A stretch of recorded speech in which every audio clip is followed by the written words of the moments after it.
Buen día, les saluda el licenciado Joshua Barbosa, esta vez para dar inicio a nuestro primer tema de la fase 2 de nuestro curso universitario en planes de cuidados y registro clínico de enfermería. El día de hoy vamos a hablar sobre la valoración, considerando los patrones funcionales, los dominios y la abstracción. En la parte superior de esta conferencia, de este video, van a encontrar la presentación del tema y en la parte inferior los anexos para ampliar la información en función de esta conferencia. Vamos a hablar sobre la valoración y para eso nos vamos a realizar la pregunta ¿qué sucede? ¿Qué sucede? La pregunta que nos orienta a identificar el estado actual en función de la disposición, la razón, la percepción de la enfermera y el entorno a la respuesta de la conciencia y la comunicación del paciente. Esta pregunta, ¿qué sucede?, nos va a ayudar a orientarnos, nos va a ayudar a encontrar las respuestas de la persona, pero en función de nosotros, ¿en qué? ¿En qué sentido? En función de nuestra disposición, es decir, de la intención de poder hallar o poder percibir esas respuestas, de la razón, es decir, nuestro conocimiento, y de la percepción, que es la capacidad de poder encontrar las respuestas, ¿no? Y en función del paciente, considerando que el entorno, pues, a dónde se encuentra, la respuesta, que es la manifestación, la conciencia, que es el conocimiento de lo que está sucediendo, y la comunicación, que es la capacidad de poder manifestarse, ¿no? Cuando la enfermera, en función de sus aptitudes y actitudes, y el paciente, en función de sus aptitudes y actitudes, se encuentran en la valoración, van a permitir interactuar. Y esto va a poder dar realce a la descripción de las necesidades de la persona y de la respuesta de la persona para poder realizar los cuidados de enfermería. Entonces, la valoración es la interpretación, el reconocimiento, el entendimiento del estado de la persona, de la familia y la comunidad, teniendo en cuenta el factor causal y la consecuencia. Quiere decir, teniendo en cuenta lo que va a suceder o lo que está sucediendo y la consecuencia del hecho de que exista algo que sucede, ¿no? Por ejemplo, la fiebre, que puede provocar, no sé, somnolencia, o la oposición infecciosa, que puede provocar fiebre, o por ejemplo una diarrea profusa, que puede provocar deshidratación, etc. Entonces la valoración es la interpretación, el reconocimiento y el entendimiento de esos estados, en función de lo que sucede y de la consecuencia de lo que va a suceder. ¿Cómo vamos a valorar? Si ya vemos que la valoración va mucho más allá de recolectar los datos, es más allá porque vamos a nosotros interpretar esas respuestas. ¿Cómo es que nosotros vamos a encontrar e interpretar esas respuestas? Mediante los modelos de valoración. Los modelos de valoración nos van a permitir orientar la percepción, ordenar el razonamiento, estructurar la redacción y facilitar el cuidado. Los modelos de valoración entonces nos van a permitir tener estrategias para poder nosotros hallar la forma ¿qué les puedo decir? Más ordenada, más sistemática respecto a la idea, al pensamiento de desarrollar cuidados de enfermería que les sean beneficiosos al paciente. Entonces los modelos de valoración nos van a permitir desarrollar esas estrategias. ¿Cuáles son los modelos de valoración actuales que nos van a permitir desarrollar esas estrategias y que todavía están en vigencia y que muchos de nuestros trabajos se basan en eso? Vamos a trabajar los tres primeros. El modelo de valoración en función de los patrones funcionales, el modelo de valoración de la doctora Henderson, que son las necesidades de salud, y la ley de la abstracción. Modelos de valoración actuales. Los patrones funcionales de salud de Marjorie Gordon. Los patrones funcionales para los alumnos que pertenecen a este curso y están oyendo esta conferencia y que nunca han visto los patrones funcionales son 11 patrones, eh, son 11 por así decirlo, dimensiones son 11 preguntas, ¿no? Por así decirlo, vamos a tomarlo de esa manera más simple. Son 11 dimensiones en las cuales el paciente va a manifestar funciones o disfunciones. Nosotros como enfermeros vamos a interpretar esos estados de funcionalidad o estados de disfuncionalidad en función de la forma en cómo el paciente va a expresarse ante nuestra forma de valorar. Gracias a los patrones funcionales, entonces nosotros vamos a poder encontrar la disfunción o la función. Los patrones funcionales van a delimitar, por eso se llama funcionales, patrones funcionales, nos van a permitir delimitar lo que sería funcional y lo que sería disfuncional. Por ejemplo, vamos a suponer este cuadrado o este rectángulo. Lo que se encuentra dentro de este cuadrado sería todo lo funcional, si se encontraría en orden también, ¿verdad? Y lo que está fuera del cuadrado o está desordenado se conoce como disfuncional, es decir, no está ordenado o está fuera de límite. Los patrones limitan o delimitan lo que sería funcional o disfuncional. La idea conceptual de los patrones funcionales de salud dice que son comportamientos más o menos comunes a todas las personas que contribuyen a su salud, a su calidad de vida y al logro de su potencial humano independientemente de la edad, del nivel de cuidados o de la patología. ¿Qué quiere decir? De que los patrones funcionales no dependen de la patología esencialmente para poder encontrar lo que es funcional o lo que es disfuncional. Eso es en teoría, porque en práctica dependemos mucho que la patología se dé para poder encontrar lo que es verdaderamente funcional y lo que es verdaderamente disfuncional en función de los signos o síntomas del paciente. Es lo que sucede en la realidad, pero no debería ser así, porque la patología no es el centro de cuidados. Lo que es el centro de cuidados es la respuesta misma de la persona, que nace de la persona y es para la persona. Ese es el centro de cuidados. Entonces, lo que nos quería decir Marjorie Gordon era, no vean al paciente como una enfermedad, sino que vean la respuesta del paciente para que ustedes puedan interpretar lo que necesita. Es lo que nos decía ella. Pero nosotros nos quedamos con la patología. Cada vez nos acercamos más al ámbito médico.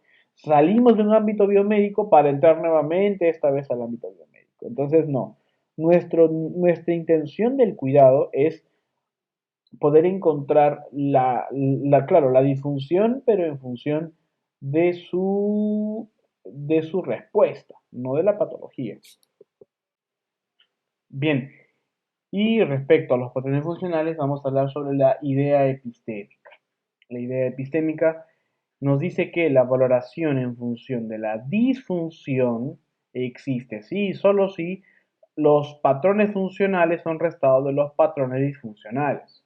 Todos los patrones funcionales son restados de todos los patrones disfuncionales. ¿Qué quiere decir esto?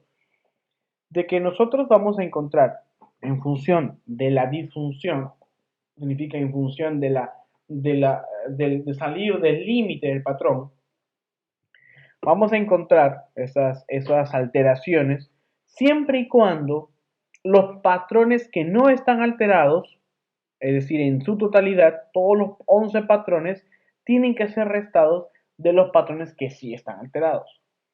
Son 11 patrones funcionales, pero de los 11 patrones funcionales van a ser restados algunos que no son funcionales y que se van a encontrar en cuanto yo esté valorando a mi paciente. Esto se conoce como patrones disfuncionales. Los patrones disfuncionales entonces van a permitir, eh, van a permitir eh, ver cuál es la alteración del paciente y por ende, al restar de la cantidad de patrones totales, vamos a encontrar su disfunción.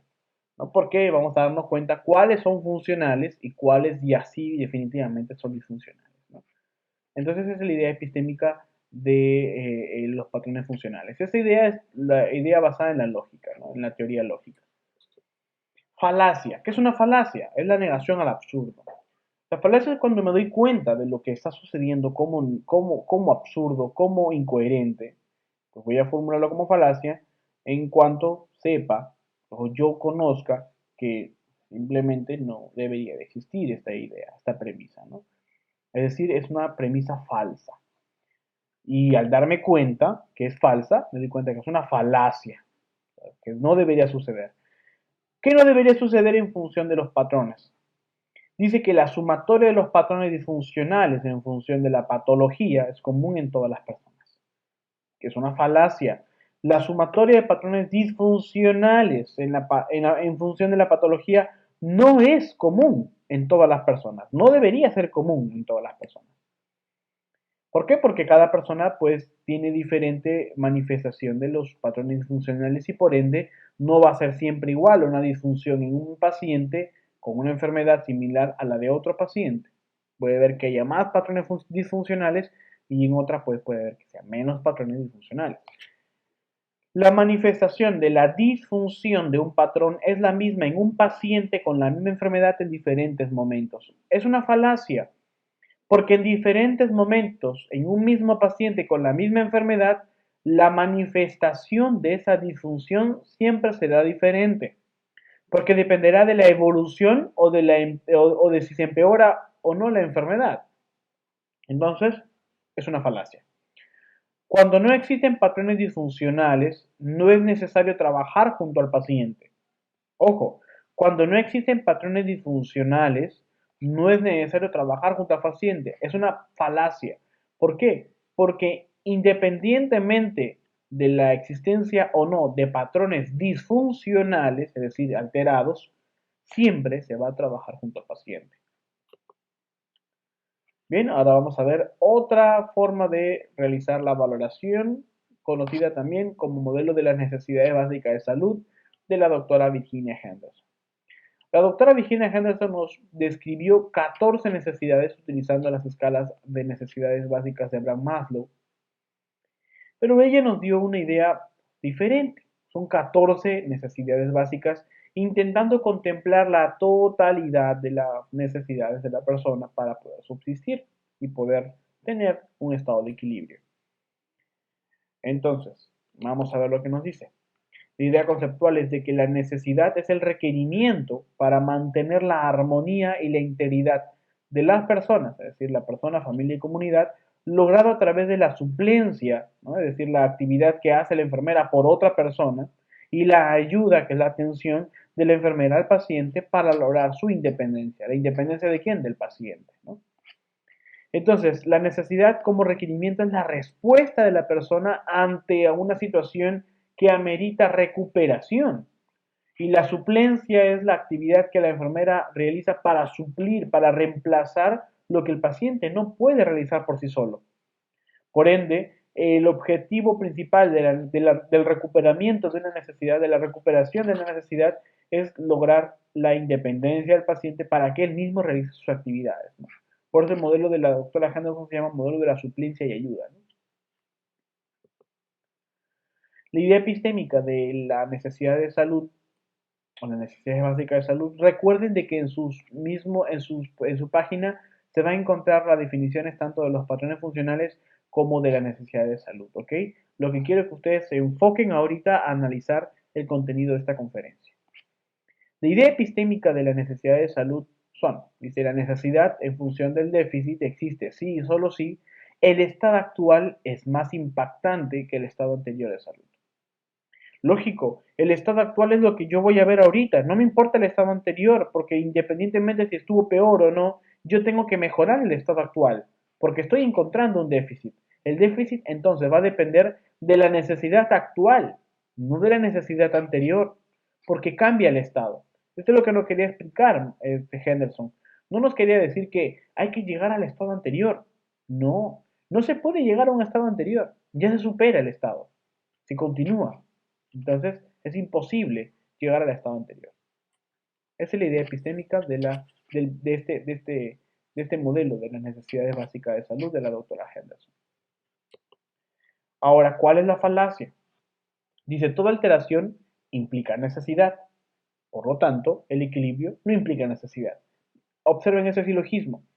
Si toda alteración implicaría necesidad, entonces el equilibrio no implicaría necesidad, lo cual es una falacia. ¿Por qué? Porque un equilibrio, aún independientemente de que no haya algún problema que suceda, siempre va a implicar necesidad.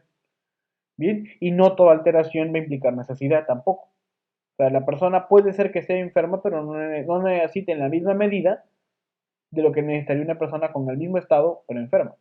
O sea, la necesidad no está en función del equilibrio o del desequilibrio, está en función de la respuesta de la persona. Por eso es que no es una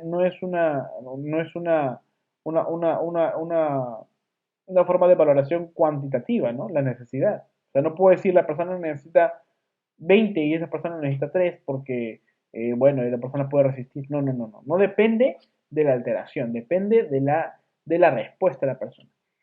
La necesidad es una escala. Mentira, es una falacia. No puedes la necesidad ser una escala. ¿Por qué? Porque no es una forma cíclica, consecutiva, ¿no? O subsecuente, no. Es una complejidad. Es decir, yo puedo tener una necesidad y a la vez puedo tener otra y después tener otra y otra. No en orden, sino depende de la misma necesidad. Depende de la situación que está provocando el hecho de que ocurra un equilibrio o desequilibrio y se necesite mejorar el estado actual, ¿no? Entonces no puedo pretender que la necesidad sea una escala, como lo decía Maslow, ¿no? No puedo decir que para llegar a la necesidad 3 de las 14 necesidades, para llegar a la necesidad 3 tuve que de todas maneras pasar por la necesidad 1. No, es mentira. La necesidad está en función del déficit. Mentira, la necesidad no está en función del déficit, está en función de la respuesta de la persona. Para poder encontrar una necesidad, la persona no necesariamente la tengo que encontrar enferma. La persona enferma no significa que la persona necesite. Y la persona que está sana no significa que no necesite. O sea, la persona enferma no es sinónimo de necesidad. Y la persona sana no es sinónimo de no necesidad.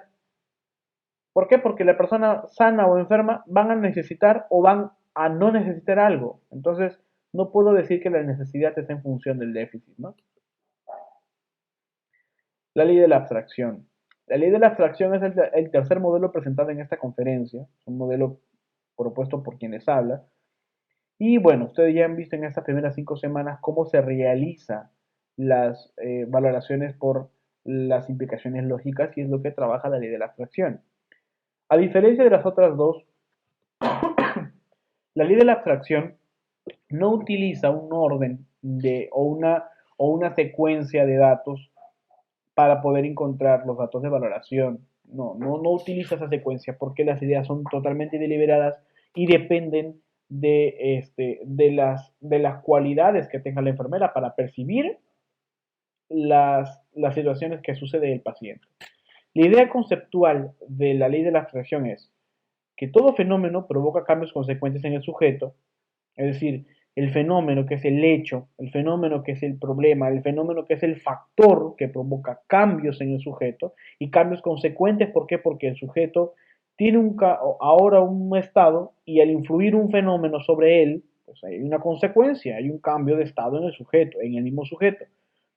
Y el hecho de que un fenómeno, un factor, provoque cambios en un sujeto denota la expectativa de la enfermera para poder tener la disposición a actuar, la experiencia de la enfermera en función de su conocimiento, la percepción de la enfermera en función de lo que pueda tener la capacidad de interpretar los datos y el razonamiento que es el conocimiento entero de la lógica y de la crítica de la misma enfermera para hallar situaciones coherentes con la realidad.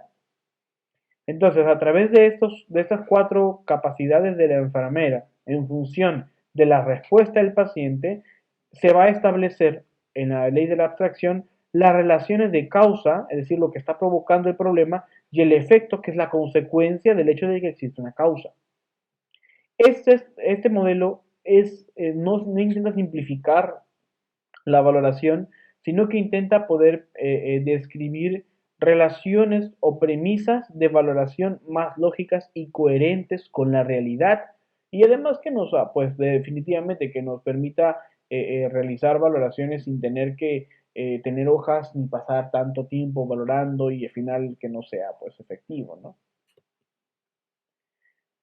La idea epistémica de esta ley de la abstracción se basa en este prisma de la abstracción, es decir, que es el final de mi trabajo. Vamos a ver este prisma tridimensional o este holograma. Vamos a ver un holograma prismático. ¿Qué nos quiere decir este holograma? Vamos a verlo por la parte inferior para poder ver qué es en dónde se refleja.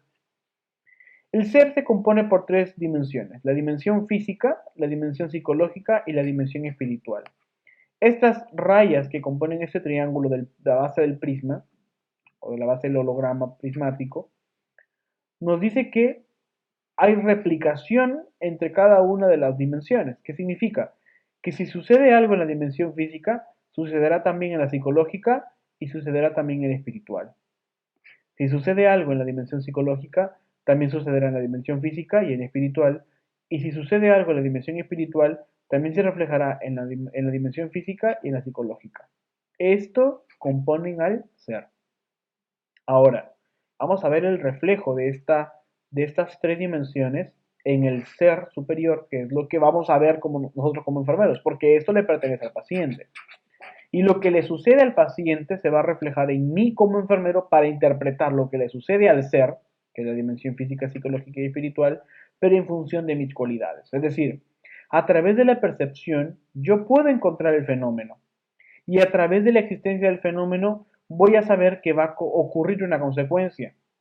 Gracias a la consecuencia voy a poder establecer también la percepción y el razonamiento de lo que está ocurriendo actualmente. Igual con la percepción y la consecuencia. A través de la percepción, por ende, yo encuentro la consecuencia. Y a través de la consecuencia puedo saber de que existe un fenómeno influyendo sobre el ser. Entonces, replicación, ¿por qué? Porque cada parte se encuentra en las dos partes a la vez. Cada parte se encuentra en las dos partes a la vez y cada parte se encuentra en las dos partes a la vez. Esto le pertenece al ser, de lo que yo pueda percibir según mi capacidad de entendimiento, y lo voy a encontrar en la parte inferior del prisma, de este holograma prismático, como el ser propio del ser humano, ¿no? Acá está, en la parte inferior estaría el ser mismo y en la parte superior estaría mi capacidad, o sea, yo como enfermero, con mi capacidad para poder encontrar lo que le suceda al ser como equilibrio o desequilibrio, ¿no? Si se mejora la parte física, se mejorará la parte psicológica y espiritual, igual con cada uno. No solamente para la disfunción, ¿no? Sino para el equilibrio y el desequilibrio. Esto se llama holograma prismático. Todo lo que le sucede abajo sucederá también arriba. Entonces es una simbiosis, ¿no? Una simbiosis entre la capacidad de la enfermera, y el paciente y su entorno, su realidad, ¿no? Entonces, si vemos, analizamos más allá de lo que estoy explicando, vamos a poder encontrar lo que pertenecería a la interacción, a la empatía, a la capacidad de percibir, al conocimiento, ¿no? Este modelo explica no solamente el problema, sino también explica el equilibrio. No solamente no solamente intentaría encontrarse con las personas mayores y adultos, sino también con el niño, el anciano, el recién nacido, el no nato todavía. Va mucho más allá del ciclo vital, ¿no? Va mucho más allá de la enfermedad, ¿no? Porque para mí, como dije, la enfermedad, la muerte son solamente un estado, ¿no? Y si nos damos cuenta, pues este prisma lo explica por la forma en cómo se van a brindar las cosas, ¿no? Ahora vamos a ver también la falacia. Vamos a encontrarnos qué cosas no deberíamos de considerar dentro de este modelo. En el ser humano, toda acción o fenómeno implica una reacción, o sea, una consecuencia, en la misma medida con la que se inició esta acción. Falacia, mentira. Eso Isaac Newton nos explicó. Nos dijo, sí, efectivamente, cuando tú ejerces una fuerza, un golpe sobre una pared, por ejemplo, con un balón, efectivamente el balón va a ser repelido de la pared con la misma fuerza con la cual influyó el golpe sobre esa pared. Pero eso es en la física. En el ser humano es diferente, porque el ser humano es subjetivo y objetivo a su vez. El ser humano en el ser humano podrá ejercer una acción, pero la reacción no va a ser en la misma medida con la que se inició esta acción, sino es totalmente diferente. ¿Por qué? Porque puede ser que la reacción sea mucho más fuerte que la acción o mucho más débil que la acción. No depende del fenómeno que actúe sobre el ser humano, sino depende de la capacidad del ser humano para interpretar esta acción o este fenómeno. Entonces, por ejemplo, Si para mí un pequeño chisme que me digan, oh, acabamos de ver, de broma, que me digan, acabamos de ver a tu esposa con un hombre, eso me puede llevar al suicidio inmediatamente, ¿no? Es un ejemplo. Pero para otras personas no. Para otra persona puede decir, mi esposa me está engañando, entonces, bueno, se lo pierde. No, eso es no depende del fenómeno, depende de la capacidad del ser humano para recibir, percibir y tener la capacidad de entender el fenómeno que actúa sobre él, ¿no? Y por ende su respuesta va a variar. Entonces, no es la misma reacción en el ser humano, dependiendo de la acción, sino de la capacidad de ese ser humano para entender esta acción sobre él. Otra de las falacias dice, la consecuencia siempre es predecible. Mentira, es una falacia. La consecuencia nunca es predecible. No depende no depende de mi capacidad de percibir el efecto que sucede a una causa, sino depende de la intensidad de la causa que influye sobre un sujeto. Y a pesar de mi experiencia, no debo de involucrarme en ese círculo de la predecibilidad de los estados, porque nada es predecible. En realidad nada es predecible. ¿No? Puede ser que en algún momento la magnitud de una consecuencia sea tan grande que no la pueda controlar por no hacer nada o no desarrollar estrategias antes de encontrarme con las respuestas o los efectos a las causas que suceden sobre el paciente. La relación de causa y efecto es unidireccional, consecutiva y limitada. Mentira, es una falacia. ¿Por qué? Porque la relación de causa y efecto no es unidireccional, es multidireccional, es totalmente compleja y disipativa. Y no es consecutiva y limitada. ¿Por qué? Porque, como le dije, es tan disipativa que en algún momento yo puedo solamente quedarme con un solo camino, de todos los miles que pueda haber sobre el efecto que provoca la causa. Pero me quedé solamente con un solo camino. Y por ende no es consecutiva, porque si no, si fuera consecutiva, me quedaría con una porción del camino, pero el camino seguiría su rumbo, lo que no es así. Los efectos se tornan totalmente diferentes o distintos en función de la causa por la capacidad del ser humano para poder interpretar esa causa sobre él y los efectos por ende que se suceden a la acción sobre ese ser humano. Bien, vamos a ver entonces unos casos de aplicación. Bien, para lo cual vamos a analizar el caso clínico número 6 del libro que les apunté en su página. En ese libro vamos a encontrar en la página 41 el caso de un síndrome febril de regreso de viaje por África Occidental. Vamos a leer el caso.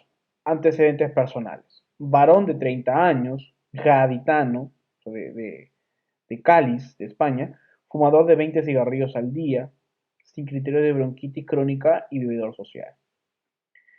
Realizó un viaje turístico tipo mochilero con su pareja durante 40 días por África noroccidental, visitando tanto zonas rurales como urbanas. Marruecos, Sahara Occidental, Mauritania, Tania, Mali y Guinea Ecuatorial. Recibió consejos al viajero en el Centro de Salud Internacional con quimioprofilaxis bien complementada con cloroquina.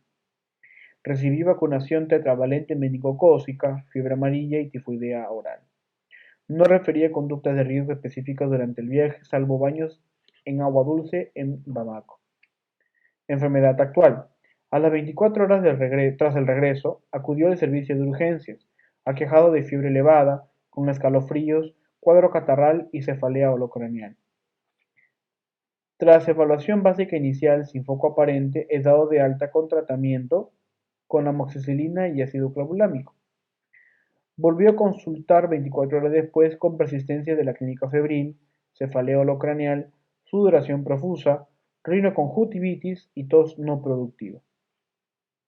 Exploración física. El paciente presentaba una tensión arterial de 100/60, frecuencia cardíaca de 110 latidos por minuto, temperatura de 37,8 grados centígrados, saturación de oxígeno basal de 98, escala de Gauss de 15-15, está bien. Estaba consciente y orientado, eupneico y bien profundido, con adenopatías pequeñas y elásticas laterocervicales y sin puntos craneofaciales dolorosos. La auscultación cardiopulmonar y la exploración del abdomen fueron normales. En la piel se apreciaba un discreto exantema macular eritematoso en tronco y cuello, sin lesiones petequiales, incluido el test del torniquete. La exploración neurológica no mostró signos meningios ni focalidad. En el hemograma presentaba una serie roja normal con unos leucocitos de 3.360 microlitros con neutrofilia relativa, plaquetas de 58.000 microlitros. Los tiempos de coagulación fueron de tiempo de protomina 76%, de tromboplastina parcial activada normal, eh, fibrinógeno de 400 miligramos por decilitro. Y dice, en la bioquímica mostró unos niveles de glucosa, iones, CPK, urea y creatinina normales, transaminasas, eh, y bueno, en la gasometría venosa se detectó un pH de 7.41, presión parcial de CO2 de 34 miligramos de mercurio, mililitros de mercurio, y bicarbonato de 16 miliequivalentes por decilitro. En el sedimento de orina presentaba indicios de proteinuria. La radiografía de tórax y la ecografía fueron normales. La gota gruesa y el frotis de sangre periférica fueron negativos, así como los hemocultivos seriados. La serología frente a los virus de la hepatitis A, B y C, Coxiella, Borrelia, Rickettsia, dengue y VIH fue negativa. En la segunda gota gruesa, tras 8 horas de la primera, en pleno pico febril, se observó Plasmodium falciparum, con un índice de parasitación del 1%. El juicio clínico final, paludismo grave y complicado por Plasmodium falciparum. Entonces, lo que vamos a hacer en estos momentos es realizar un cuadro comparativo de la valoración de este caso en función de los patrones, de las necesidades y de la ley de la abstracción. Para lo cual vamos a ver entonces. Los patrones funcionales que he identificado y que ustedes van a realizar la misma valoración con otros casos son, yo por ejemplo identifiqué el patrón 2 nutricional metabólico alterado, el patrón 3 actividad ejercicio alterado y el patrón 6 cognitivo perceptivo alterado. El patrón nutricional metabólico dice porque tiene diaforesis, ¿no? Tiene diaforesis, tiene fiebre. Entonces, patrón nutricional metabólico. Lean el archivo que les he dejado para que sepan por qué he considerado el patrón nutricional metabólico. El patrón 3 actividad ejercicio, menciona que hay un cuadro catarral, ¿no? Tiene secreciones en las vías respiratorias, entonces en el patrón actividad ejercicio, respuestas cardiovasculares pulmonares, pues ese patrón 3, entonces está alterado. Y también tiene escalofríos, dice, ¿no? Escalofríos y dolor, y por ende disconfort. Entonces, el patrón 6 cognitivo perceptivo, por dolor, ¿no? Por la cefalea. Entonces, esos tres patrones son considerados alterados. En las necesidades básicas, solamente encontré la necesidad de respirar normalmente y la necesidad 2 de mantener la temperatura dentro de los límites normales. ¿Por qué solamente estos dos? Porque no encontré, quien les habla, alguna necesidad o alguna descripción de necesidad para hallar, por ejemplo, el dolor.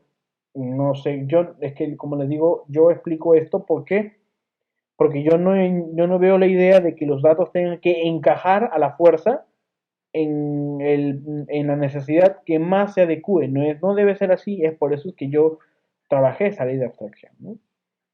Entonces ustedes evalúen en cuáles son las otras necesidades, cuáles son los otros patrones y las necesidades que están alteradas y colóquenlas en sus comentarios.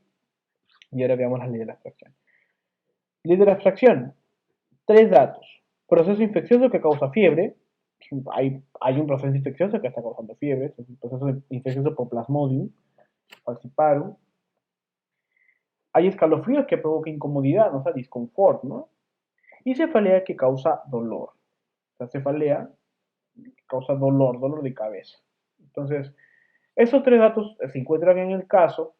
Estos tres datos sintetizan todo lo que le está pasando al paciente en estos momentos y por ende puede formularse diagnóstico de enfermería para actuar sobre ellos. Yo principalmente trabajaría con el dolor, luego con la fiebre y finalmente con la incomodidad, porque la incomodidad está haciendo por la fiebre, ¿no? Y al final puedo trabajar junto con las tres, incluso trabajando dolor y fiebre a la vez, puedo trabajar toda la necesidad del paciente en un solo instante, ¿no? Espero que entonces les haya gustado esta humilde conferencia y si tienen un comentario, no se olviden de realizar los comentarios al correo electrónico o a nuestro Facebook o al canal de YouTube para que podamos ver cuál es su apreciación respecto al video. Preferiblemente háganlo directamente al correo electrónico. Se les va a dejar el taller al final de las 4 sesiones para que puedan realizar todo el paquete junto de estas unidades. Bien, muchísimas gracias y se despide el licenciado Joshua Barbosa, enfermero y docente del Instituto Tomás Garrigue Masaryk. Muchísimas gracias y Dios los bendiga.